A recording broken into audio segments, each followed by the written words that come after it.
ٹھیک ہے, چلے اب تھوڑا کنٹروورشل کوئی بات میں تھوڑی کرنے لگا ہوں وداؤٹ نیمنگ دا پیپل.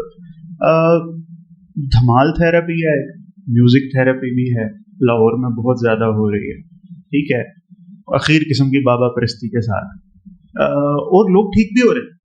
اور مجھے یوسفی صاحب کی بات یاد آ جاتی ہے کہ مجھے یہ بواسیر کے چھلے جو لوگ بیچتے ہیں, ٹھیک ہے, مجھے غصہ آتا ہے کہ لوگ کیوں بیچتے. غصہ اس بات پہ آتا ہے کہ لوگ ٹھیک ہو جاتے ہیں, ٹھیک ہے, حیرانی نہیں ہوتی, غصہ اس بات پہ آتا ہے کہ لوگ ٹھیک ہو جاتے ہیں یہ چیزیں یوز کر کے.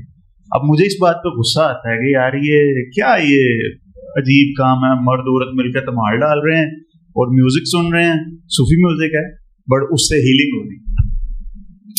اچھا, ایک تو پہلے تو بات یہ کہ اگر ہم صوفیزم کی بات کریں تو صوفیزم میں میوزک سماعت دھمال کی کوئی گنجائش نہیں ہے. اس کو صوفیزم نہ کہا جائے نہ مانا جائے. صوفیزم یا تصوف میرے نزدیک مسلمان سے مومن بننے کا راستہ ہے, اور یہ پریکٹس صوفیزم نہیں ہے. صوفیزم ان چیزوں کا محتاج نہیں ہے, ٹھیک ہے. بعض لوگ ایکسپلینیشن دیتے ہیں کہ جی وہ لیٹ سے انڈیا میں صوفیاء یا کسی ایسے جہاں بتوں کو پوجا جن کے مذہب میں ڈھول بجانے یا سانگس تھے, میوزک تھا, تو وہاں جب صوفیاء گئے انہوں نے جو ہے وہ لوگوں کو اٹینٹو کرنے کے لیے میوزک کا سہارا لیا.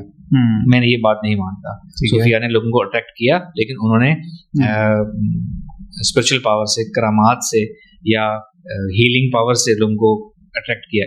میوزک ان کو نہیں چاہیے تھا کسی کو اٹریکٹ کرنے کے لیے. آج کل یا ماضی میں جس کو ہم صوفیاء یہ دھمال اور یہ سنتے ہیں, اس کا صوفیزم سے کوئی تعلق نہیں ہے, ٹھیک ہے. اب ہم آپ کی بات کریں گے, آپ کے سوال کا جواب کہ کیا اس سے لوگ ٹھیک کیسے ہوتے ہیں. 3 باتیں کروں گا. سب سے پہلی بات یہ, اگر ہم بات کریں گے کوئی شخص انزائٹی ڈپریشن کا شکار ہے, انزائٹی از لائک کہ آپ کے اندر انزائٹی کے ہارمونس انزائمز جمع ہو گئے ہیں, آپ کی باڈی کے اندر کلاؤڈز بنے ہوئے ہیں آپ کے اندر, آپ کے اورا میں. تو آپ وہ کوئی بھی ایسا کام کریں نا, صرف دھمال نہیں, آپ جا کے اگر فٹ بال بھی کھیل لیں نا تو بھی آپ ٹھیک ہو جائیں گے. وہ آپ کے سارے باڈی کے ایموشنز اور انزائمز وہ ریگولیٹ ہو جائیں گے. دھمال ڈالیں گے 2 چیزیں ہوں گی, ایک ایموشنز ریگولیٹ ہو گئے, ایک آپ کا جو مائنڈ پیٹرن بنا ہوا تھا ڈپریشن والا, پریشانی والا, تھوڑی دیر کے لیے آپ اس سے ڈسوسیٹ ہو گئے, نئی جگہ میں آپ نے اپنے آپ کو ایکٹیویٹی میں انوالو کر لیا, تو یہ آپ کو ایک ہیلنگ افیکٹ دے گا. صحیح ہے, ٹھیک ہے. ایک تو یہ بات ہوگی. سیکنڈ بات ہوگی بلیف سسٹم, کہ جس پہ آپ بلیو کرتے ہیں کہ جی اس طریقے سے میں ٹھیک ہوں گا, بلیف سسٹم ہے تو ٹھیک ہو جائے گا.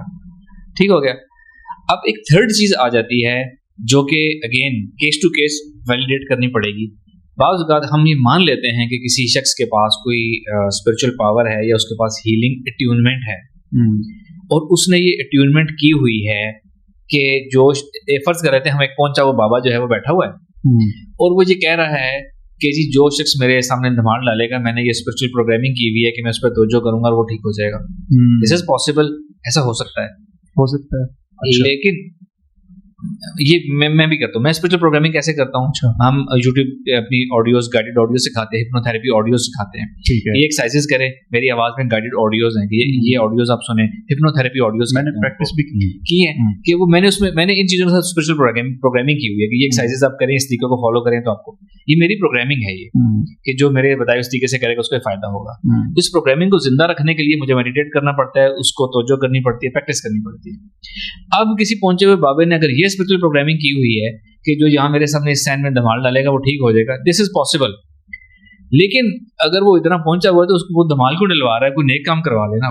یہی تو بات ہے, بے پردگی ہو رہی ہے. مطلب میں کہتا ہوں کہ غلط کام کرنا ہے, اچھا میں غلط کام کرنا ہے, میں صحیح طریقے سے کروں, یہ ایک عجیب و غریب سی جو ہے نا لوگوں کا کام ہے. I am glad that we are on the same page.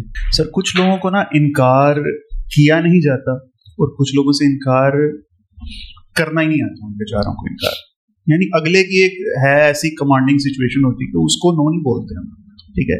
What is the art of saying no, کیسے کیا جائے, کیونکہ یہ بہت ڈسٹرب کرتی ہے مجھ سمیت اور بہت سے لوگوں کو کہ کیسے انکار کیسے کیا جائے.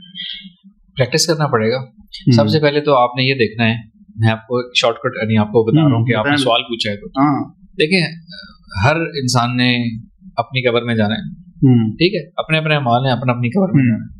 آپ سب سے پہلے تو یہ فیصلہ کر لیں کہ میں نے وہ کام کرنا ہے جس میں مجھے فائدہ ہے, چاہے وہ ریلیجس فائدہ ہے, چاہے وہ اسپرچل فائدہ ہے, چاہے وہ دنیاوی فائدہ ہے, ٹھیک ہے. پہلے تو آپ یہ طے کر لیں کہ جس میں میرا بینیفٹ نہیں ہے میں کسی کی کوئی ایسی آفر کیوں ایکسیپٹ کروں, ٹھیک ہے.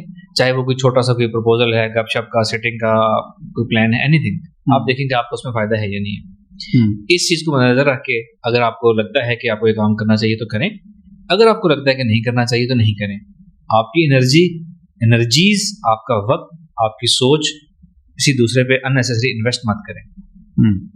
نہیں، ہم انفلوئنس نہیں کر سکتے کسی طریقے اور کے ذریعے، ٹیلی پیتھی کے ذریعے کر سکتے ہیں، لیکن نو سیکھنے کے لیے میں اورا کا ایک لمبے راستے پہ نہیں لگا. لمبے راستے، اور نو کرنا آپ نے سیکھنا ہے. نو کرنا شروع کر دیں. ہم نو کرنا یہ ایک مینجمنٹ کی اسٹڈیز میں سکھایا جاتا ہے. لرن ٹو سے نو. صحیح ہے، دی آرٹ آف سیئنگ. جی. اور جو لوگ کہتے ہیں نا ہم تو بڑے نرم دل ہیں، ہم سے انکار نہیں ہوتا، تو یہ کوئی اچھائی نہیں ہے آپ کی، یہ کمزوری ہے. صحیح بات ہے. اس کمزوری کو دور کریں.